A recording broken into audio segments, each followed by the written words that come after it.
I never thought I would tell this story. Even now, after all this time, I find it hard to find the right words. But perhaps it's time to admit to myself what happened that summer. How one accident changed my entire life and destroyed what seemed so strong. I was 22 when it all started. I'd been dating David for a year and a half. He was my first real love, the first guy I'd ever been open with. And only him, really. My dad didn't know about my sexuality, and I had no plans to tell him. At least, not then. Dev was a year older than me, a journalism student, and we had serious plans for the future. We talked about moving out of this small town someday, finding jobs in the big city, and renting an apartment together. It all seemed so simple and right. My father worked a lot in those days. He had a small construction company, and the summer season was always the busiest. He left early in the morning and returned late at night, tired and silent. My mother died when I was 14, and from then on, my father and I lived together in our house on the outskirts of the city. A big house, 3 bedrooms, a spacious living room, and a kitchen. Sometimes I thought it was too big for the two of us, but my father didn't want to change anything. He said it was my mother's house, and we weren't moving anywhere. On those days when my father worked especially late, David would come to my house. We would have dinner together, watch movies, and sometimes do homework. And then we would go up to my room. In those moments, I felt thrilled. We could be ourselves, not hide, not look back. My room became our little world, where no one could judge us. Mark has been my father's best friend for as long as I can remember. They met in the army more than 20 years ago, and have been friends ever since. Mark often came to our house, especially on weekends. He and my father would sit in the kitchen, drink beer, talk about work, about life. Sometimes they would watch football or hockey. For me, Mark has always been part of the family, almost like an uncle. He remembered me as a little boy, gave me presents on my birthdays, and sometimes took me fishing when my father was too busy. Mark was 45 and had never been married. He said he hadn't met the one. He worked as a foreman for a large construction company, was tall and strong, with graying temples and kind brown eyes. As a child, I thought he was the coolest adult I knew. He could fix anything, had lots of stories about his travels, and always treated me like an equal, not like a child. That evening began as usual. My father had warned me in the morning that he would be staying late at the site, and I called David, inviting him to come over. We had dinner, watched a comedy he had brought on a flash drive, and then went up to my room. I didn't think about being quiet. There was no one in the house, the neighbors lived far away, and we felt completely safe. We made love slowly and passionately. David was a gentle and caring lover. He always thought about my feelings, about whether I was okay. In those moments, the whole world disappeared. There were only the two of us and our closeness.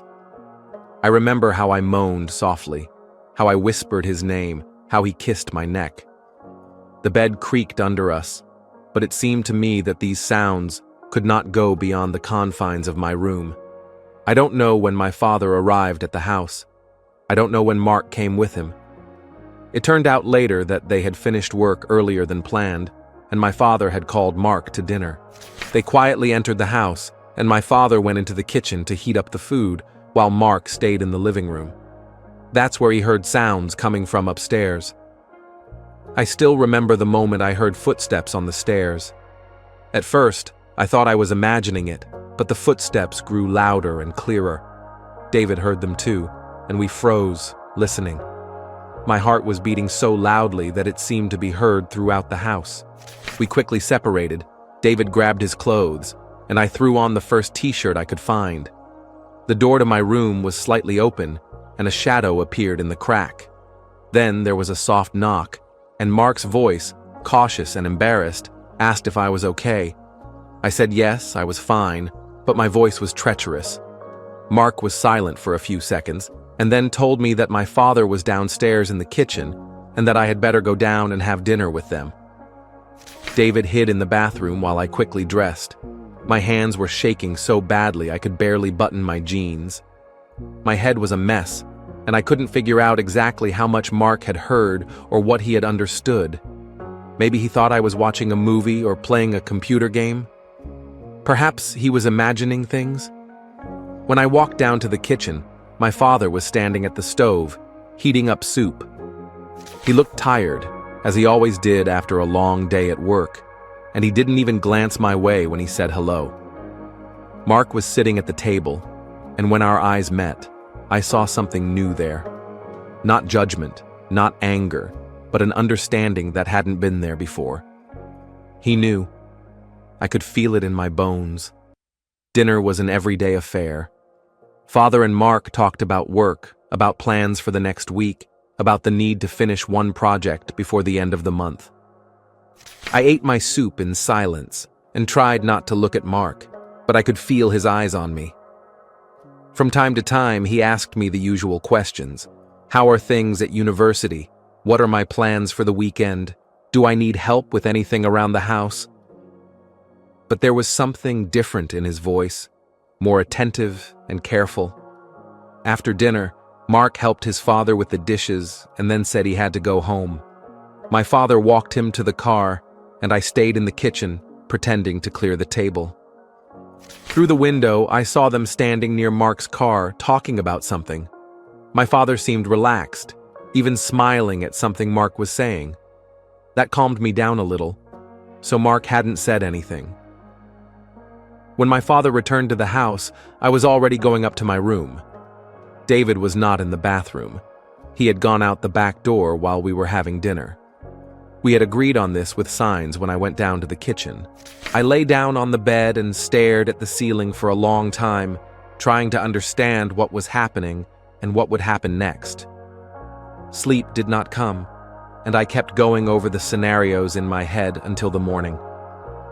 The next day, nothing had changed. My father was acting like he always did, and I thought that maybe everything had turned out okay. Maybe Mark really hadn't understood, or had decided not to interfere. David came to see me that afternoon when my father was out, and we discussed what had happened cautiously. He was as scared as I was, but we decided that we just needed to be careful. Lock the door, check that there really was no one in the house. But a few days later, Mark came to revisit us. It was Saturday. My father was working until lunch, and I was home alone. Mark said he wanted to check on the garage roof, which he had promised my father he would fix. But instead of going straight to the garage, he went into the house and asked for a glass of water. We stood in the kitchen, and a strange silence fell between us. Mark sipped his water slowly, as if he were thinking about something important. And then he said he wanted to talk to me. Not about that night, not directly, but about life in general. He asked if I had a girlfriend, and when I said no, he nodded, as if he had expected it. Then he talked about his youth, about how he couldn't figure out what he wanted from life for a long time, about how important it is to be honest with yourself, but also careful with others. He didn't say anything specific, but I understood what he was talking about. He knew about my orientation and made it clear that he wasn't going to judge me or give me up to my father. That day, Mark fixed the roof of the garage, and that evening, he had dinner with us. But something had changed in the way he looked at me. His glances became more attentive, more personal. When he passed me the salt or asked me to pass the bread, our hands would sometimes touch, and I felt something change between us. At first, I thought I was imagining things. Mark was my father's friend. He had known me since childhood. It would have been too strange. But with each visit, I noticed more and more these glances, these casual touches, this exceptional intonation when he addressed me. David noticed the change too. When Mark came over on the days he was at our house, the atmosphere became tense. David said he felt uncomfortable under Mark's gaze, that Mark looked at him as a competitor. I laughed at these suspicions, but deep down I knew David was right. The turning point came a month after that first incident. My father was away for the weekend. He had to go to a client in the next town and discuss a new project. I was left alone at home, and planned to spend that time with David. We could finally relax, not worry about anyone hearing or seeing us. On Saturday morning, after Dad had left and David had not yet arrived, Mark rang the doorbell. He said Dad had asked him to check on me and to look at the leaky faucet in the downstairs bathroom. I let him in, and we went into the bathroom.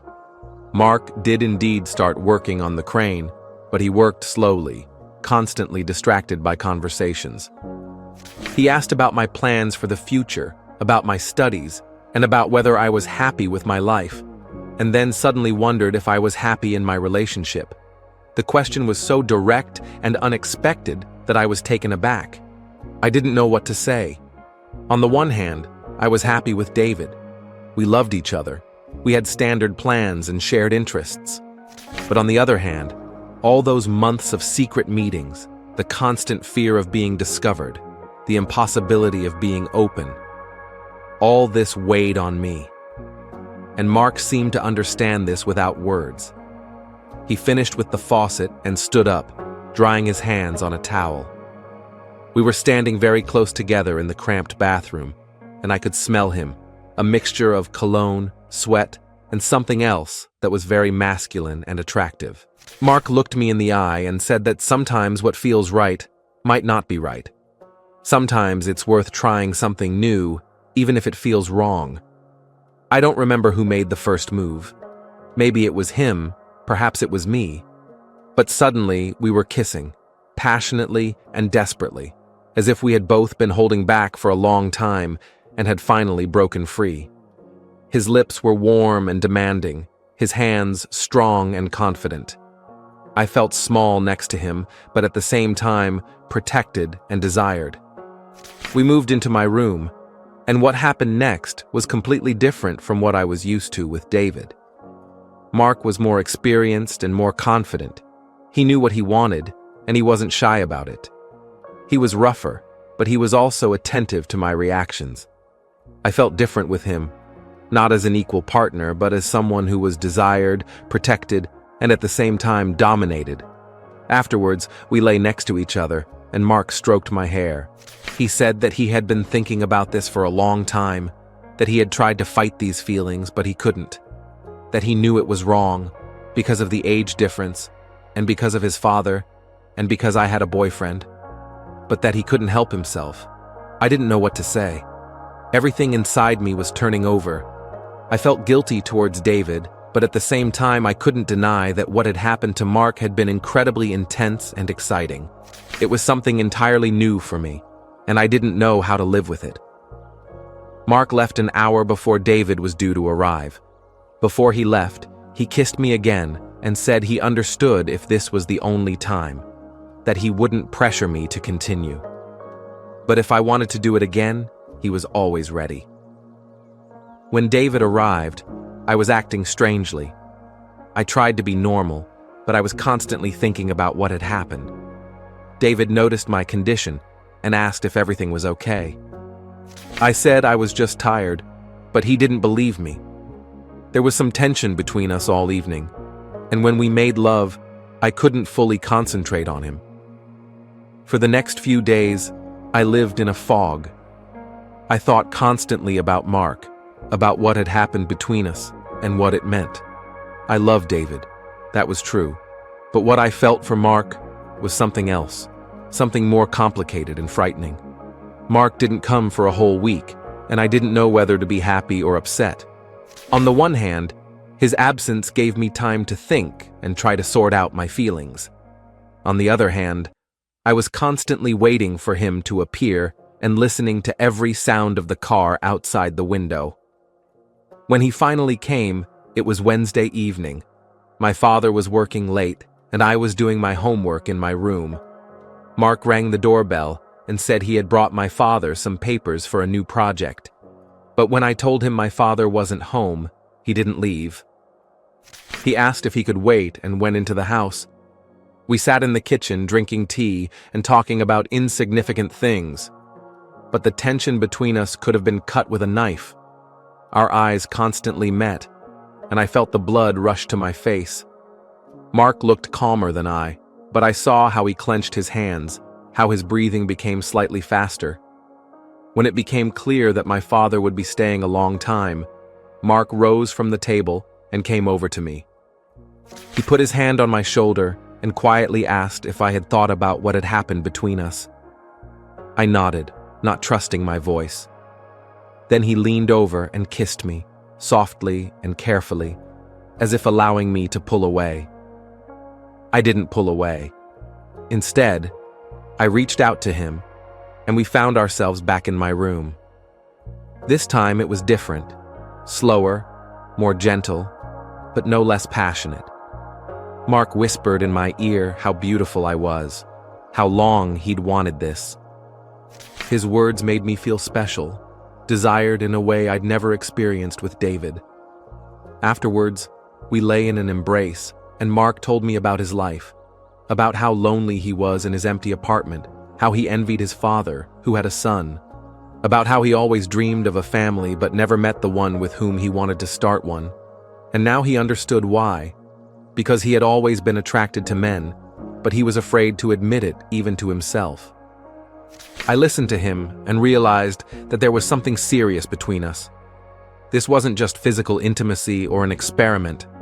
Mark was in love with me, and I was beginning to realize that I loved him back. But at the same time, I still loved David, and it was tearing me apart. The following 2 months were the most difficult of my life. I continued to see David, but at the same time, I began to see Mark more and more often. He would come when my father was not home, or we would meet at his apartment when I told my father I was going to see friends from university. With Mark, everything was grown up, serious. He bought me gifts, took me to restaurants in neighboring towns where no one knew us. He told me about his plans for the future and hinted that he wanted me to be a part of them. He said that he could help me find a job after university, that he had connections in the construction industry. With David, everything remained as before, romantic, easy, youthful. We made plans for life in a big city, dreamed of a future together. But I felt that I was moving away from him. I was constantly thinking about Mark, comparing them, and this was unfair to David. David noticed the changes in my behavior. He asked me several times if something was wrong, if I was seeing someone else. I denied it, but it was becoming increasingly difficult to lie, especially when we made love and I thought about Mark. It all came crashing down one October evening. David was supposed to come to see me at 8, but he was held up at the university and arrived an hour late, and Mark came at 7:30. My father was at home, but after dinner, he went to a neighbor's to help with car repairs and said he wouldn't be back until 10. Mark knew about it. His father warned him on the phone. We quickly went up to my room, and I completely forgot about David. We were so absorbed in each other that we didn't hear his car in the yard. David had keys to our house. I had given them to him a few months ago. He entered quietly, as usual, so as not to disturb my father if he was home. He went up to the second floor and was about to knock on my room, but he heard voices from inside. At first, he probably thought I was talking to someone on the phone. But then, he heard a second voice, a man's, familiar, and he realized that something was wrong. David opened the door and saw us in bed. I don't know how long he stood there. A few seconds, perhaps a minute. But when I turned my head and saw him in the doorway, time stood still. The pain and confusion on David's face made me want to sink into the ground. Mark saw him too and quickly pulled away from me. The three of us froze, not knowing what to do or what to say. Then David turned and walked quickly down the hallway toward the stairs. I jumped out of bed and ran after him, wearing only a t-shirt. I caught up with him in the yard, near his car. David was crying, which I had never seen before in our entire relationship. He said that he couldn't believe what he saw, that he didn't understand how I could do this to him. He asked how long this had been going on and whether I loved him at all. I tried to explain that I loved him, that what happened with Mark had nothing to do with it. It was something else, and I didn't understand what was happening. But David wouldn't listen. He said that it was over between us, that he couldn't be with someone capable of betrayal, that he thought he knew me, but he was wrong. He got into the car and drove away, and I was left standing in the yard in a t-shirt, shivering from the cold and despair. Mark came out of the house already fully dressed. He came up to me and tried to hug me, but I pulled away. At that moment, I blamed him for everything that happened, although I knew it was unfair. Mark said he was sorry it had all turned out this way, but that it had to happen sooner or later, that we couldn't live a double life forever, now that we could be together openly, at least with each other. But I wasn't prepared for this. Losing David was more painful than I expected. I realized that I really loved him and that what we had was of great importance to me, and although my feelings for Mark were strong, they couldn't replace what I had lost. I spent the next few days in complete apathy. I didn't go to university, barely ate, lay in bed, and tried to figure out what to do next. David didn't answer my calls or texts. Mark came every day, but I didn't want to see him. I asked my father to tell me that I wasn't home. My father was worried and tried to talk to me several times. He asked if I had quarreled with my friends, if something had happened at the university. I answered in monosyllables and tried not to meet his gaze. I was afraid that he would read the truth in my eyes.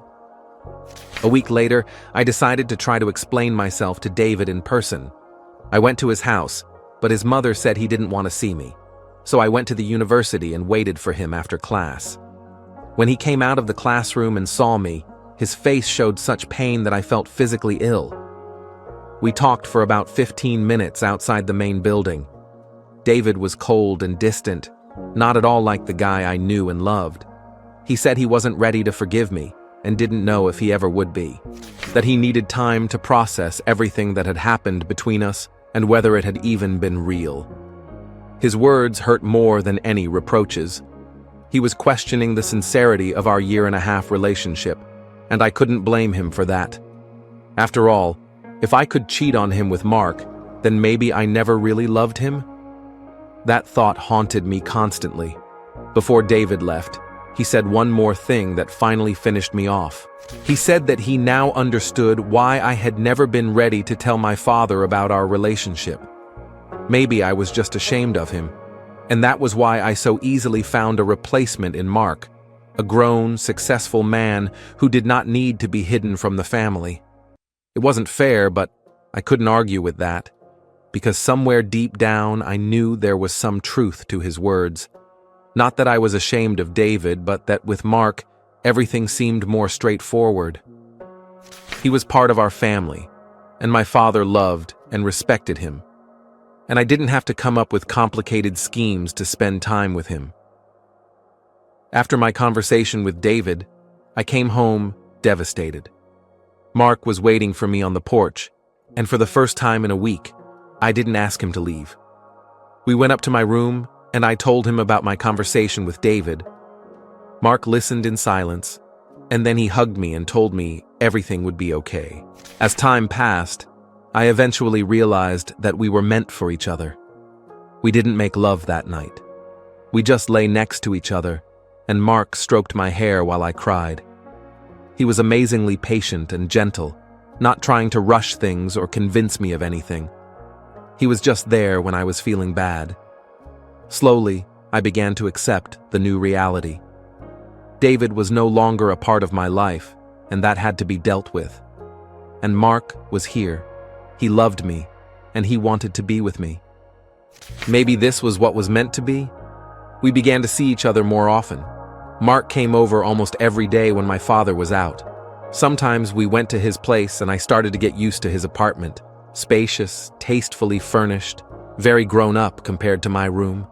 He cooked dinner for me and we watched movies that he chose, usually dramas or thrillers, something profound and profound.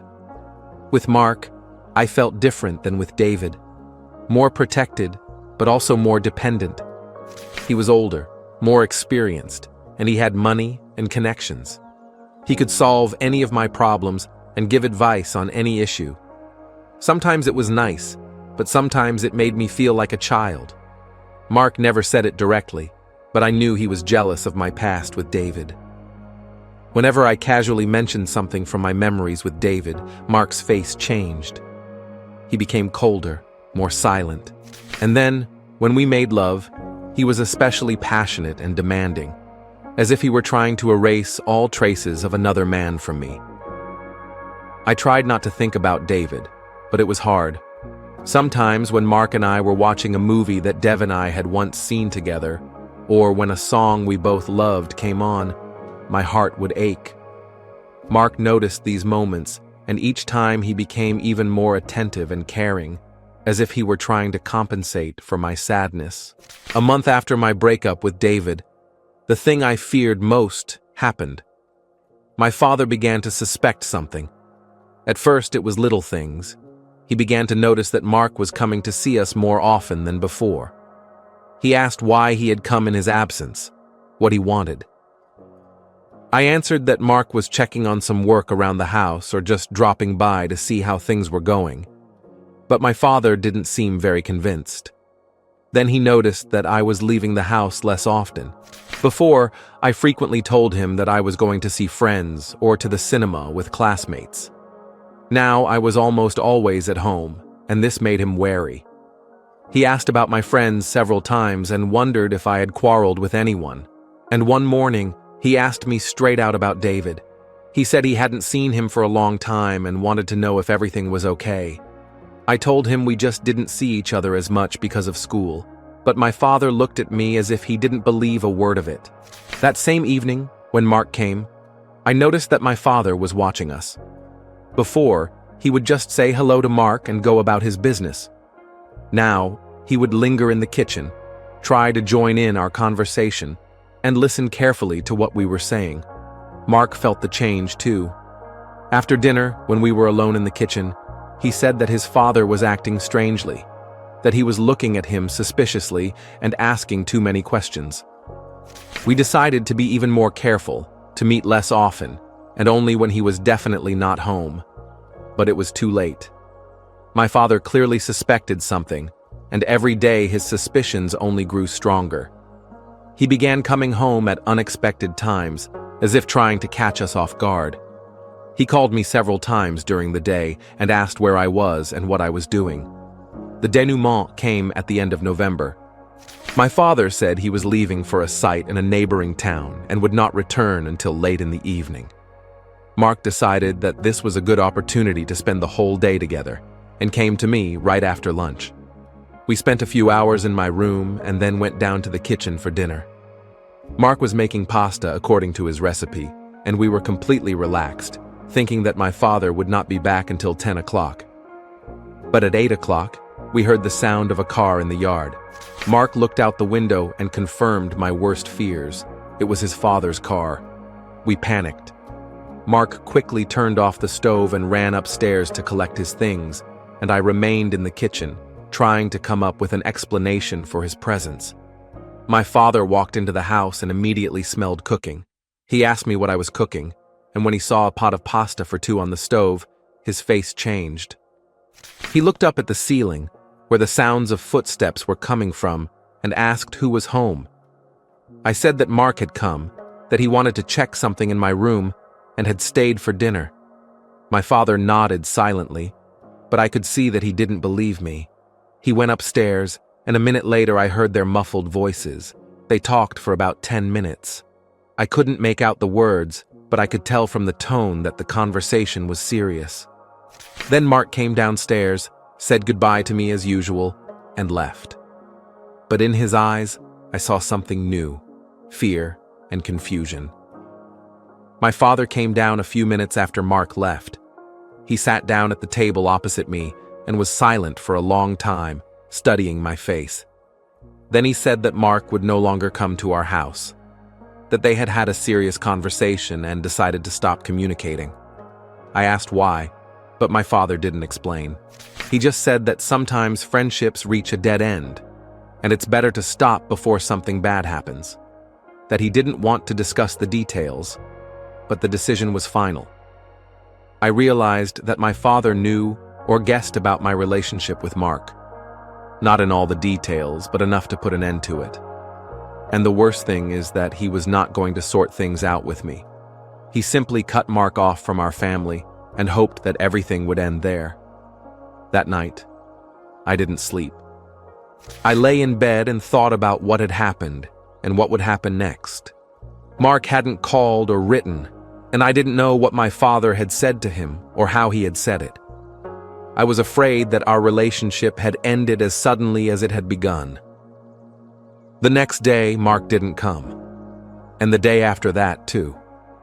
I waited for some kind of signal from him, but the phone was silent. 3 days later, I couldn't stand it any longer and called him myself. Mark answered, but he spoke reservedly, as if someone could eavesdrop on him. He said that his father gave him an ultimatum. Either he breaks off all relations with me, or their friendship ends forever.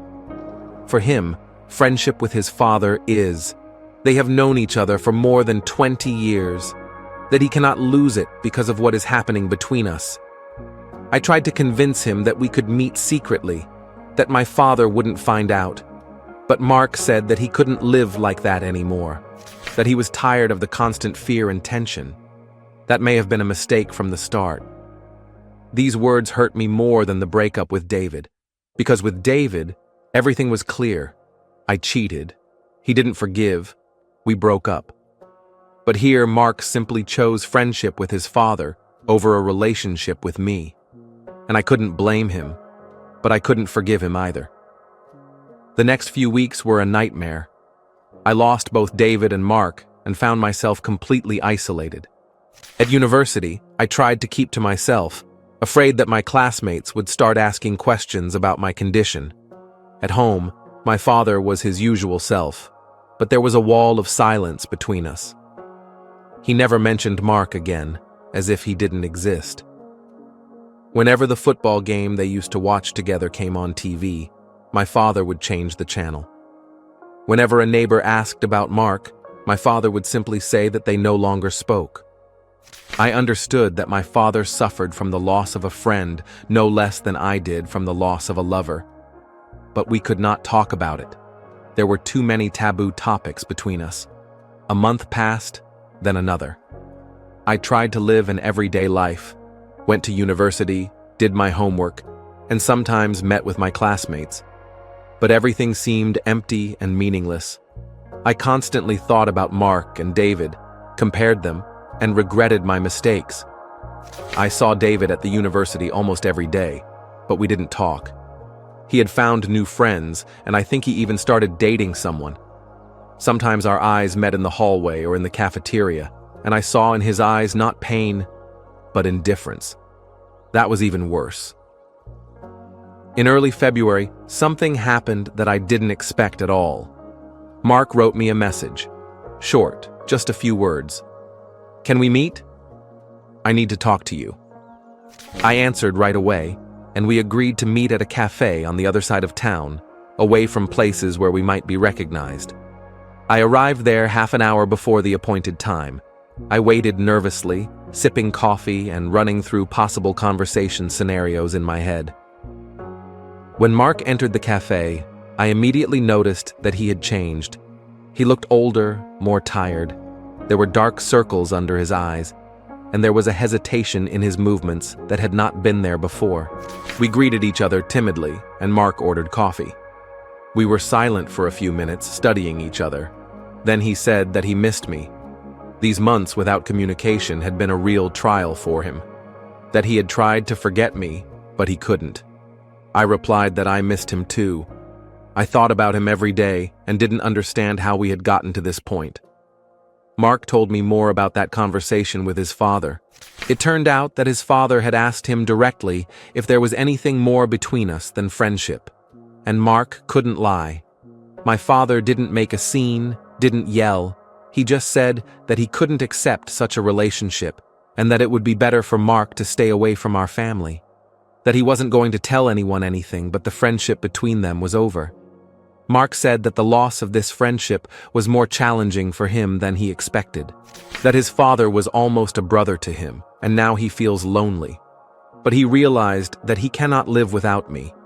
That he is ready to make any sacrifice, if only we could be together. He offered to move in with him.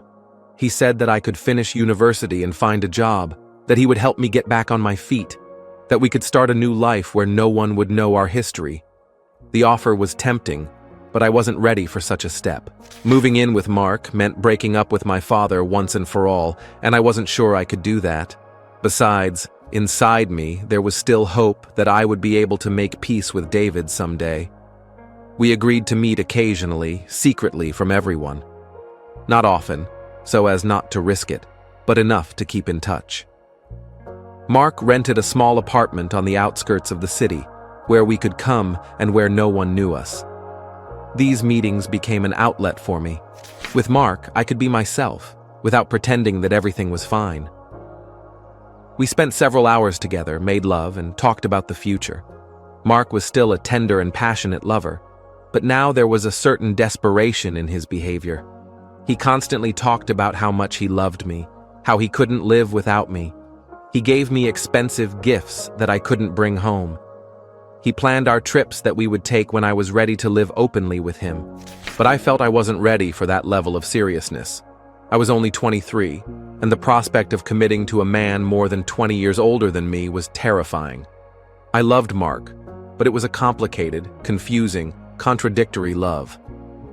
In the spring, something happened that changed everything. David graduated from university and was going to go to Moscow to work. He had an opportunity to get a job at a major publishing house, and he decided to take it.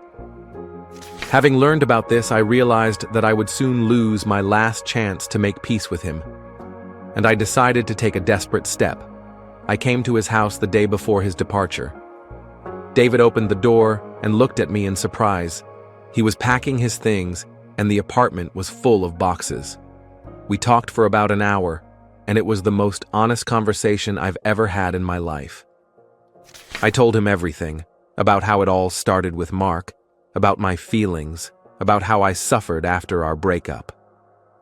David listened silently and, in the end, said that he appreciated my honesty, but that he would not change anything, that he forgave me for betrayal, but trust could not be restored. In Moscow, he wanted to start a new life, without memories of the past.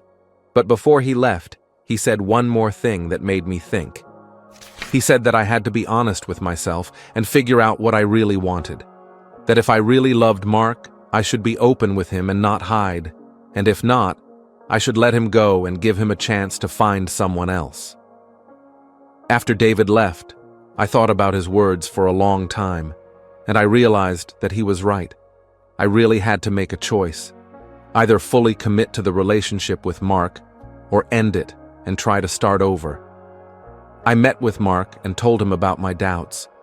He listened to me and said that he understood my hesitation, that he was willing to wait as long as it took until I was ready for a serious relationship.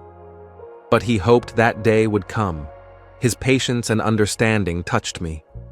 I realized that Mark really loves me and is ready to make sacrifices for our relationship, and that I am also prepared to try to build something serious with him. At the beginning of the summer, we started meeting more often. Mark introduced me to his friends, who were unaware of his relationship with my father. We went together to the dacha of his acquaintances and spent weekends in neighboring cities. Gradually, I began to feel like a part of his life. My father seemed to have come to terms with Mark no longer being in our lives. He made new friends among his colleagues and began going fishing with neighbors more often.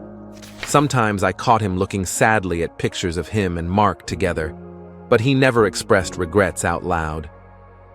By the end of the summer, I knew I was ready to take the big step.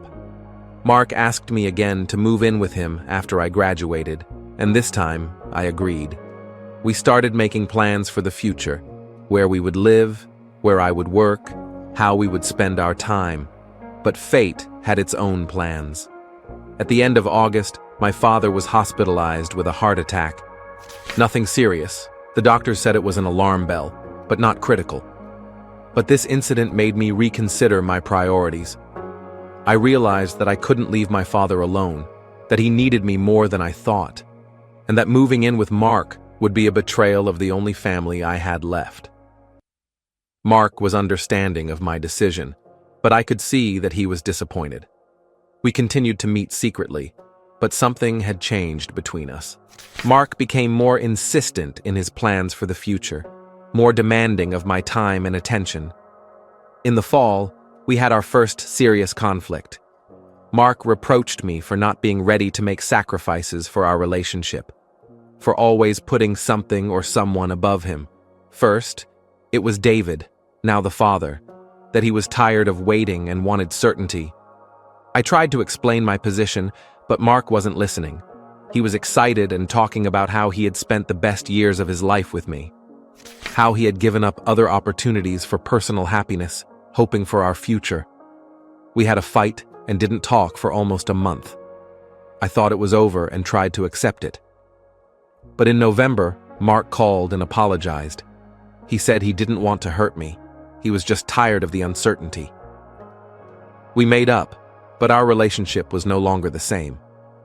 There was caution and mistrust between us. Mark tried to control his emotions, and I felt guilty for not being able to give him what he wanted. In the winter, what I feared most happened. My father accidentally found out that Mark and I were still dating. It happened stupidly and absurdly. I forgot my phone at home while driving to the university, and my father accidentally saw a message from Mark on the screen. Nothing was incriminating, just the time and place of the meeting. But my father understood what it was about. When I got home, my father was waiting for me in the kitchen, phone in hand. He looked tired and disappointed. He said he hoped I had gotten the hint in the fall and stopped talking to Mark. He was disappointed in my dishonesty and inability to keep my word. We talked for a long time, and it was the most frank conversation about my personal life in years. My father said that he was not against my orientation, that this was my life and my choice. But the relationship with Mark was wrong for many reasons, because of the age difference, because Mark was his friend, and because of the situation. He asked me to end this relationship for his sake, for the sake of our family. He said that if I couldn't do it, he would be forced to take drastic measures. He didn't explain what exactly, but I understood from his tone that it was serious. I promised to think about it, and my father did not insist on an immediate answer. But I could see that he was suffering from the situation as much as I was, that the loss of his friend had been tough on him, and that my relationship with Mark was a constant reminder of that loss. I met with Mark and told him about the conversation with my father. Mark listened to me and said that he was tired of this situation, that he was ready to go to extreme measures, if only we could be together. He suggested that I move with him to another city, where we could start a new life. But I wasn't ready for such a step. Leaving my father, leaving university, leaving everything that made up my life, it seemed too radical a decision. I asked for time to think. The next few days were excruciating. I was torn between my love for Mark and my duty to my father, between the desire to be happy and the fear of hurting those close to me. I understood that any choice would lead to loss and suffering. In the end, I decided to stay. Not because I didn't love Mark, but because I wasn't ready for such a radical change in my life.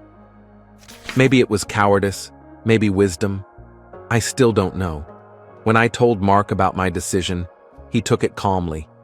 He said that he expected it and did not hold a grudge against me, that he understood my position, although he disagreed with it. We parted that day, agreeing that we would not meet again. But a week later, he called again. He said that he couldn't come to terms with the loss and was ready to accept any conditions, if only we could continue to see each other. That he agreed to rare meetings, to complete secrecy, to anything. I should have said no. I should have had the willpower to end it once and for all. But I couldn't. Because despite all the difficulties, I couldn't let go of Mark either.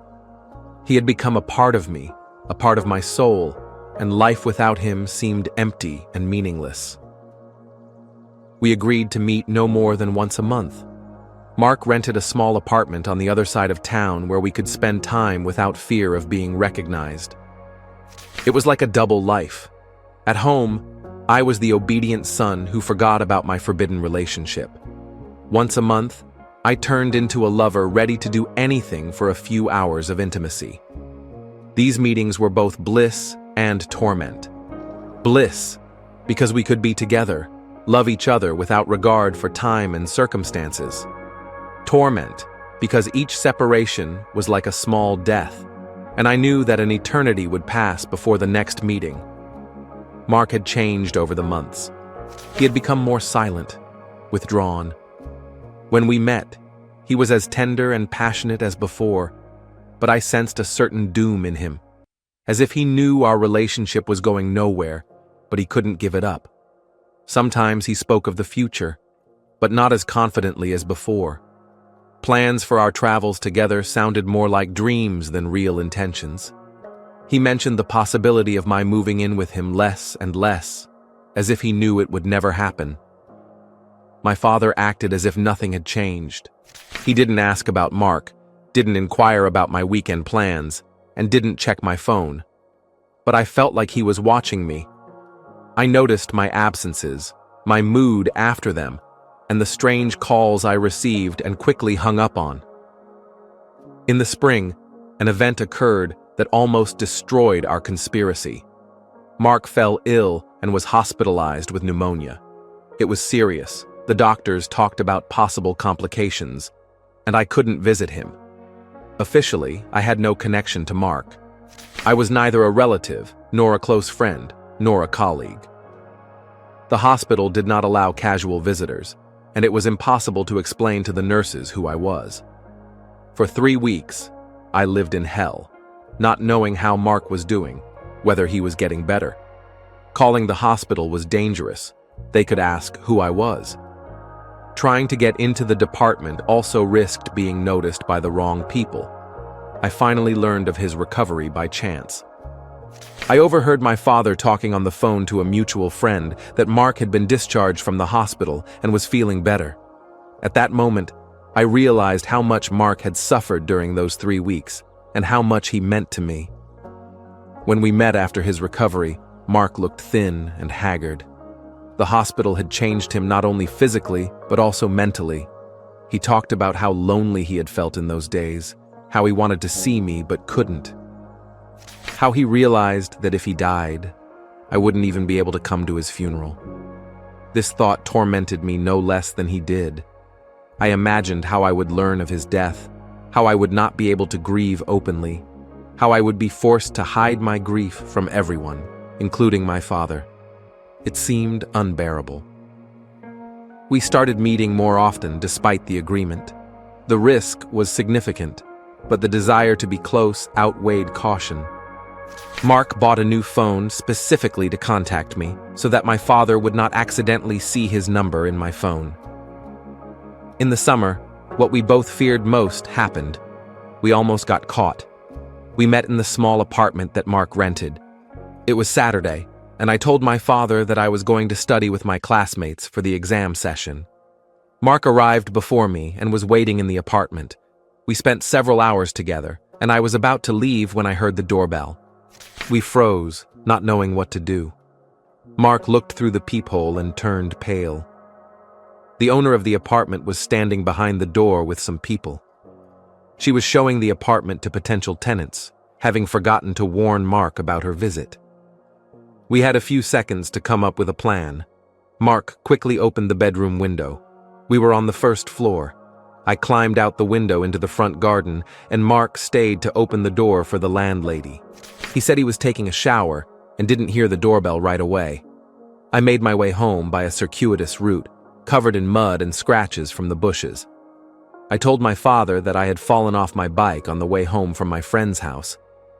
He believed me, but I looked strange and was afraid that he would suspect something. After this incident, we became even more careful. We met in different places, sometimes in hotels in neighboring cities, sometimes in nature, away from human eyes. It was challenging and tiring, but we could not stop. In the fall, Mark made me an offer that took me by surprise.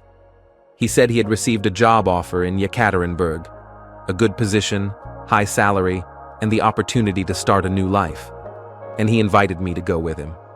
He had already thought it all out. I could transfer to Yekaterinburg University for my final year. Mark would rent us an apartment, help us with documents, and help us settle in. We could live together openly. No one would know our story. The offer was tempting, but again, I was not ready for such a decisive step. Leaving my father, leaving my studies, which were coming to an end, moving to a strange city. All this seemed too radical to me. Mark gave me time to think, but I could see the despair in his eyes. He knew I would refuse again, and he was preparing for it. A week later, when I said I couldn't go with him, he just nodded silently. But this time, he didn't try to persuade me to change my mind. He said that he had accepted my decision and would no longer suggest any radical changes, that he was ready to continue our relationship as it was, for as long as necessary. Mark left for Yekaterinburg at the beginning of November. We said goodbye that day, as if we were parting forever. We both cried, and we both understood that now everything would be even more difficult. The distance between our cities was great. We would be able to meet even less often. The first months after he left were tough.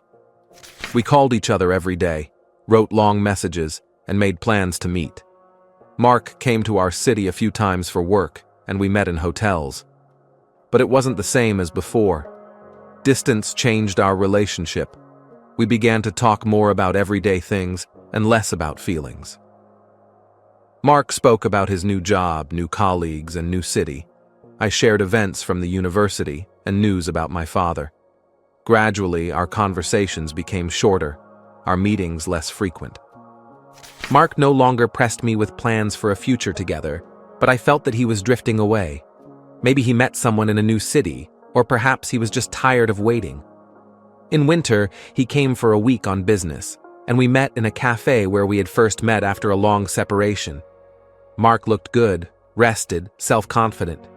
He talked about his plans for the future, about the possibility of starting his own business. But when I asked about us, about our relationship, he was evasive.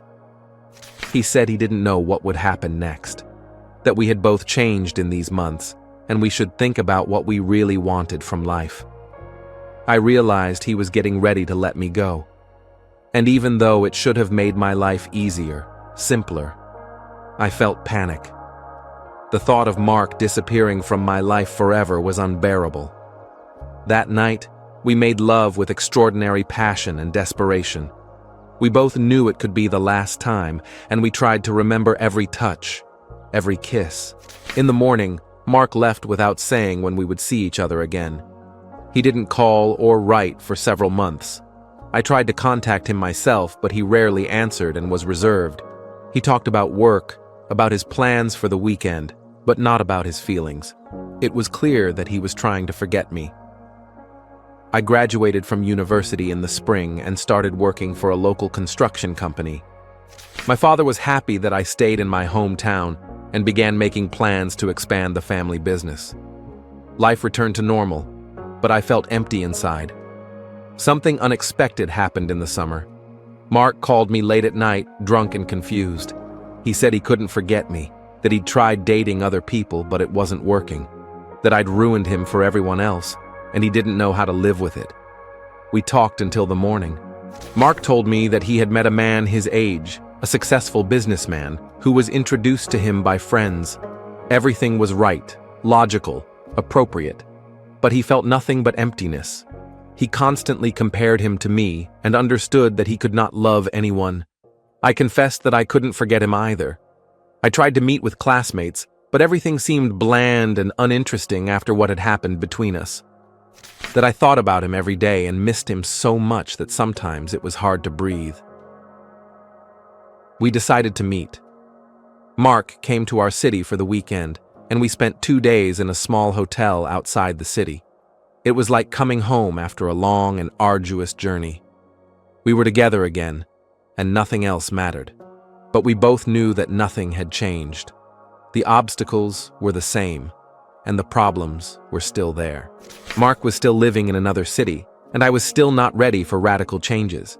My father still knew nothing about our relationship and was not supposed to know. Nevertheless, we decided to try again. to meet less often than before, but regularly. Mark came to our city once every 2 months, and sometimes I went to him in Yekaterinburg under the pretext of business trips. These meetings became the most critical events in my life. I lived from meeting to meeting, counting the days until his arrival, making plans for the time we would spend together. In between, life seemed gray and monotonous. Mark had changed too. He became more serious, more focused on work. He talked less about the future and made fewer plans. It was as if he had accepted our situation as a given and stopped dreaming about changes. But the physical intimacy between us became even more intense. The rarity of our meetings made each touch especially precious. We made love for hours, trying to compensate for the months of separation, and each separation was painful. A year passed, then another. We got used to this rhythm of life, learned to wait and appreciate rare moments of closeness. My father stopped taking an interest in my personal life, apparently deciding that I was simply focused on work and career. Work took up most of my time. I was quickly promoted, took on challenging projects, and earned good money. My colleagues considered me a workaholic, and I didn't try to dissuade them. Work helped me not to think about how my personal life was going. Sometimes I met people my age, went on dates that friends arranged. But nothing serious happened. I compared everyone with Mark and realized that no one could match the depth and intensity of our relationship. In the 3rd year of our long-distance relationship, an event occurred that changed everything again. My father became seriously ill. Doctors diagnosed cancer at an early stage, but it required surgery and long-term treatment. I took a leave of absence from work and devoted myself entirely to caring for my father. I took him to treatments, monitored his treatment, and supported him morally. During those months, we became closer than ever. My father thanked me for my care and told me several times that he was proud of me. Mark learned of my father's illness and offered to come and help, but I refused. It would have been too risky to explain to my father why his former friend had suddenly decided to show concern after so many years of silence. The treatment was successful, and my father was on the mend. But these months showed me how much he needed me, how significant my presence was to him, and I finally understood that I couldn't leave him. It was my duty to be there for him, especially now that he had become vulnerable. When I told Mark about this, he was silent for a long time. Then he said that he understood my decision, but that it meant the end of his hopes for a future together, that he could no longer live in anticipation, that he needed certainty. We didn't argue. We didn't blame each other. We just stated the fact.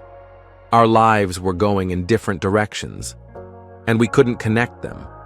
Mark said that he would remember me all his life, but that he should try to build a relationship with someone else. I agreed with him, although everything inside was torn apart. I understood that he was right, that it was unfair to keep him in limbo for years, that he had the right to be happy with someone who could be with him completely.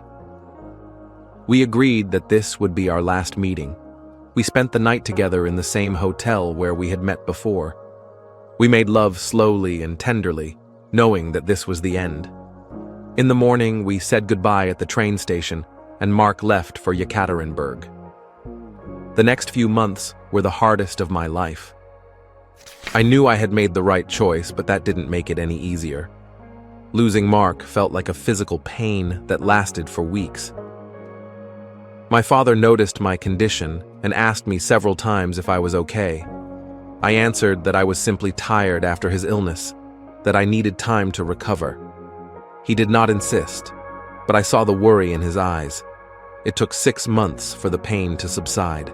I threw myself back into work, started seeing friends I had neglected all these years, and tried to build an everyday life without secret meetings and constant tension. Sometimes I thought I was coping, that I could live without Mark, that I would find someone else. But then I would hear a song we were listening to together, or see a man who looked a bit like him, and I would realize that nothing had happened.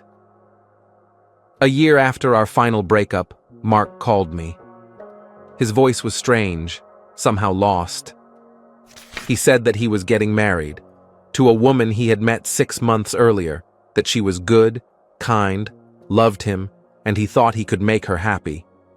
I congratulated him, although everything inside me turned upside down. I asked if he loved her, and Mark answered honestly, no, he didn't. But that he was tired of being alone, tired of remembering me. He hoped that his family would help him put the past behind him and start a new life. After this conversation, I realized that I had lost Mark for good. That now, not only distance and circumstances would stand between us, but also another person. That our story was truly over. But a month later, he called again. He said that he couldn't get married, that he had broken off the engagement, that he realized that he couldn't build a life with a woman when he loved a man, that it was unfair to her and to himself. Mark suggested meeting again, not to renew the relationship, but to say goodbye like humans. He came to our city, and we met in the same cafe where it all began many years ago. We talked about the past, about what we meant to each other, about how we affected each other's lives. Mark said that he didn't regret anything, that these years were the best in his life, despite all the difficulties. I also said that I don't regret it. My love for him changed me, making me stronger and wiser. It taught me to understand myself and to stand up for my feelings, even when it's difficult. Before leaving, Mark hugged me tightly for a long time. He said that he would love me all his life, but that we would never see each other again, that he needed to learn to live without me, and for that, there should be no temptations. I realized he was right and didn't stop him. We said goodbye, and Mark left my life forever. It's been 2 years since then. I've learned to live without him, although I can't say I've forgotten. Sometimes I see his face in my dreams. Sometimes I wake up with the feeling that he's nearby. But the pain has become dull, familiar, and no longer interferes with life. My father is healthy, and work is going well. I am dating a guy who was introduced by mutual friends. He is young, kind, and understanding. He doesn't know about Mark, but he senses that there is someone important in my past. He doesn't ask questions, patiently waits for me to be ready to open up completely. I may be able to love him as much as I loved Mark. Maybe not. But I am ready to try to build a normal relationship, without secrets and obstacles. Only I know what happened between me and Mark. My father never found out the details, although I think he guessed. David lives in Moscow, works in journalism, and recently got married. We occasionally correspond on social networks and maintain friendly relations. And Mark, I don't know anything about Mark. I don't look for information about him. I'm not interested in his life. This is part of our farewell agreement, a complete severance of ties. Sometimes our story is a lesson in how not all love stories are meant to have a happy ending. That sometimes love means letting go, even when you don't want to. Adulthood is full of compromises and sacrifices, and you can't always get what you want most. But I don't regret what happened. This love taught me a lot about myself, about other people, about how complicated human relationships can be. Yes, it brought pain, but it also brought joy, passion, and a sense of what it means to be truly alive. I may tell this story to my children or grandchildren. I will explain to them that love is not always correct and straightforward, that sometimes you have to choose between the heart and duty, between passion and responsibility. In the meantime, I live on, keeping in my memory those few years when I was thrilled and depressed at the same time. When I loved so much that I was ready for anything, but did not dare to go all the way. This is my story. A story about forbidden love, betrayal, and forgiveness, about choosing between desire and duty. A story that changed my life forever, even if its ending was not what I wanted. And even though Mark is no longer in my life, a piece of him will always be with me. in the memories of what it's like to love someone more than your own life, and in the understanding that such love doesn't happen often, but when it does, it changes everything.